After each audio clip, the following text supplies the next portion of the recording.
Hey guys, John Fitz in here, my buddy Matt. Hey guys. Navy boy. And we got Dave over here. Dave's running the cameras right now.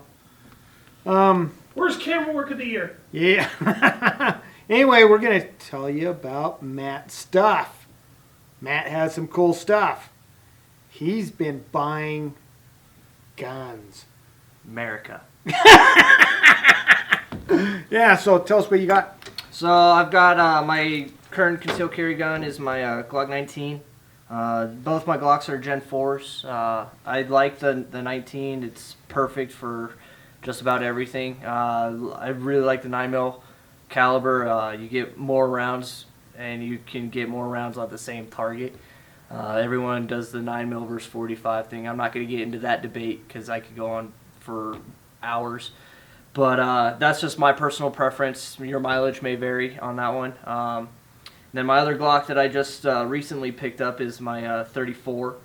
Again, 9mm. The thing I like about that is I have the modularity between these my two Glocks, and then my current build right now. I'm not quite finished yet, but what I'm doing right now is my 9mm AR.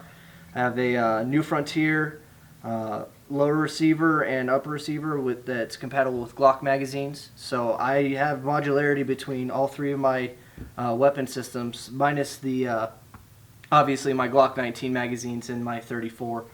But aside from that, I'm really excited about getting this running. I just need a few more parts, and then we'll get out shooting, do some video shoots with that. Tell them about your upper.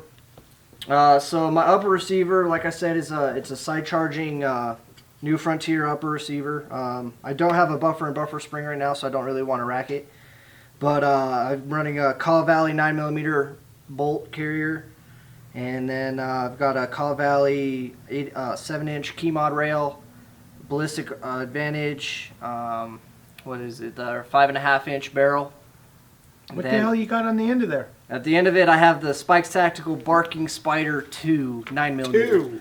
Yeah, it's a Bulgarian style flash hider, so it Cool. It more or less directs all the blast forward, and it reduces the recoil at the same time, while it also increasing back pressure for running suppressed, which I plan doing in the near future. Tell them why you kind of had to do the modification. Yeah, unfortunately, I did have to modify my rail a little bit. I don't know if you could see it right here, but I did have to take off a little bit of material on my rail here and on this side here for it to fit properly. But it's not a huge deal. I mean, I tell John all the time, all the stuff that I have, I get to use. I don't get it to be a safe queen and to look pretty all the time. So if it gets banged up, it gets banged up. Yep. Man, you know, when you have little marks like that and have to do things, you know what a lot of guys use? Sharpies. Mm-hmm. But it's cool. I like Matt's stuff. I think it's really cool. I constantly at the gun shows, I get people come up. We have a Smith & Wesson. We have a 40 and a 9mm. And especially the people that haven't shot a lot, especially the women, I always tell them it's better to have 2 more rounds than more powers, because the 40 holds, 13, and the 9 carries 15 rounds in that particular weapon. So anyway, but 9s came into their own. I'm starting to look at 9 more. I don't have any 9s right now. I used to be a big fan of the high power. And now 9, God, the bullets are coming out now. There's some really kick-ass shit. They're moving out like, yeah. So, you know, I carry a 45. Matt carries a 9mm. You know, but you know what? Everybody changes. God, they keep changing. They really do. I used to carry 45 as well, and then, like I said, I went to 9mm. It was a little bit easier for me to shoot longer. More trigger time is better. Trigger time is something that a lot of us like to say. So I like that aspect of it. Also, it's a little bit cheaper. I don't have the best paying job, so I gotta pinch my pennies where I can and go into 9mm if that switches it up a little bit and saves me a few dollars, and so be it. Bulk buy, I was able to save about $50 per 1,000 rounds switching over to 9mm. But it depends on what night you're stripping and dancing on the pole. Yeah. How much you get paid. Yeah, and how loose I get that night. They kicked me off because I broke the pole. Yeah. Yeah. So, Matt. You invited still me owe to- like $450 for that. But anyway, this is cool stuff. Matt actually did the stippling on that. That's cool. I like it. And it really is grippy. It's neat. Yeah. But I really like how Matt set up this little 9mm shorty. That's bitchin' as all hell. You're going to see some more stuff with Matt. We are doing more stuff where we're going to be doing the skull coffee. Hey guys, I got to apologize. We got a lot of videos up, but the guy that was doing the editing, he's really busy. So I think what we're going to do is have Matt do a bunch of stuff. We're taking a little bit of time. We're going to be back up to where we used to. So Matt's going to take more charge of this and put some videos up, and so is Dave. Dave's got to just learn some of the stuff and everything. But we're going to be showing you on a M1A, putting a Sage stock on it, so we'll be doing some stuff with that. Yep.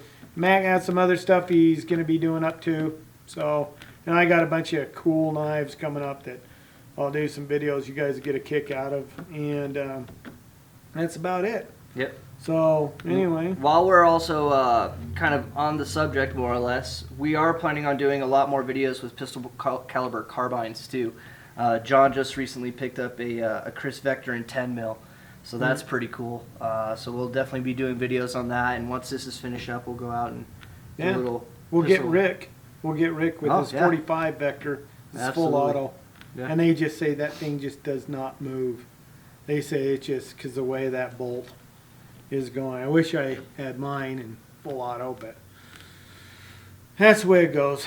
You know, I don't want to go get a manufacturing license. I Yeah. don't want to deal with all that shit. You know, but if Trump does what he says he's going to do, that could be real cool. We'll be running with suppressors and short-barreled guns, Mm-hmm. hopefully. Oh yeah. Yeah. And whoever's going out to see Trump inauguration, and they want to make the guys that are protesting a bad day, especially at the, what is it, though? All those singers getting together, and they're going to do a thing where, I think that's called a concert, John. yeah, but it's a protest against Oh. Trump. They're going to be doing their a thing. bitch fest. Yeah, the bitch fest. The bitch fest. Something that you maybe want to think about for all this to make their days bad, but don't get any on you, is skunk scent. Go to a sporting goods store, get some skunk scent. I'm serious, you take a pen and just dip it in there and put it on a table, it'll clear us out of here. Mm-hmm. It's that bad. But think about it. They're stinky anyway. But don't get any of that crap on you. It'll make your day just bad, and trying to get that off. But skunk scent's really cool. You could just, the guys are protesting, just squirt it. I'd send a message to him. That's for sure. Yeah, and at the concert. But hey, I'll tell you, it'll clear it out. That would be cool if that happened. They're violent. We'll see. Those guys are violent yeah. as all hell. And yet we, on the right side of the spectrum, we're the violent ones, and we would Yeah. create mass pandemic if Hillary would have won. You know what? And these guys need to really think about this. You don't want to push a guy that's been trained in violence and cause them to go to that realm. More or less. Those liberals, God, they sit there and think they're badasses. Holy shit. I was reading somewhere the other day, someone was saying, I hope that if we do start World War III, all the people who voted for Trump will fight first. Well, I'm hoping so too. Yeah, What's Leslie going to fight with, dildos and dreams? There you go. There's a thing on Facebook where a guy sitting there and he has all these dildos around him, and he goes, the left is getting ready for war. Yeah, I know Matt can do the do. I know Dave can do the do. John can do the do. John's quiet. He's over at his post making weapons. Yes. Yeah. Okay, guys, keep your edges sharp, your powder dry. You got anything to say? No, stay safe out there, guys. Anything Keep to your say, heads Dave? Dave just waved. Any knowledge, anything you want to put out that, people have to watch out for? Are you sure that skunk thing will work? They already smell pretty bad. Yeah, well. Okay, guys, we'll see you later. Bye. Bye.